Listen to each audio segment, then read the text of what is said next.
Et voilà les petites bouchées au thon avec la petite chantilly tomatée. Allez, je vous montre tout de suite du coup comment j'ai finalisé ça parce que je sais que vous aimez bien savoir aussi comment on peut faire des choses toutes simples mais qui vont faire quand même assez sympa et assez jolies.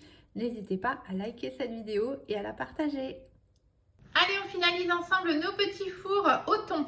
Donc là, j'ai préparé ma chantilly à la tomate. Donc tout simplement, crème liquide entière 30% bien froide. On la monte, on rajoute du concentré de tomate, sel, poivre. On n'hésite pas à goûter. Et si c'est bon, c'est bon. Oups, pardon pour le bruit. Ensuite, poche à douille. Alors là, vous allez prendre un petit peu ce que vous avez envie, suivant ce que vous avez envie de faire en fait finalement. Donc là, moi, je suis restée sur les douilles Guy de Marle. Donc je vais prendre celle-ci. La plus petite des deux, poche à douille qui va bien. On met la douille. Je vous remontre, du coup, c'est l'occasion. Hop, on tourne pour fermer finalement notre poche.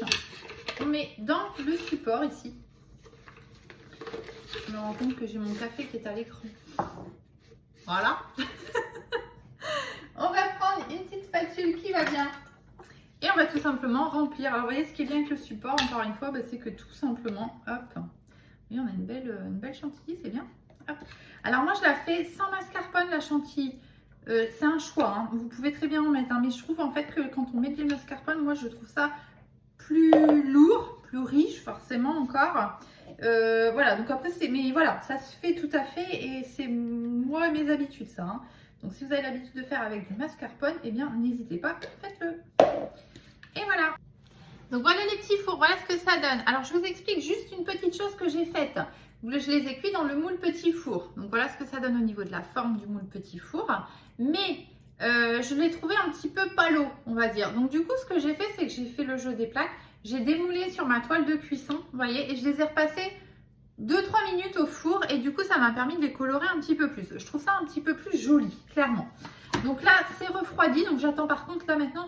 On attend que ce soit bien refroidi avant de continuer et d'aller mettre la chantilly dessus. Ok, j'ai préparé juste un tout petit peu de persil aussi. Voilà, comme ça on pourra venir en mettre peut-être un petit peu. Ça va donner une petite couleur, ça va donner quelque chose de sympa. Donc ici, je récupère ma poche à douille. Elle s'est rouverte toute seule, c'est pas très grave. On va juste prendre le racloir. Moi, je trouve que ça va très bien avec ça. On va juste faire avancer ici notre chantilly tomatée. Hop. Donc comme d'hab, vous avez toute la recette sur mon blog, la petite cuisine de Steph. On récupère notre bâche à douille, on serre. Tac, on arrive ici jusqu'en haut de la douille. Tac, on est bien.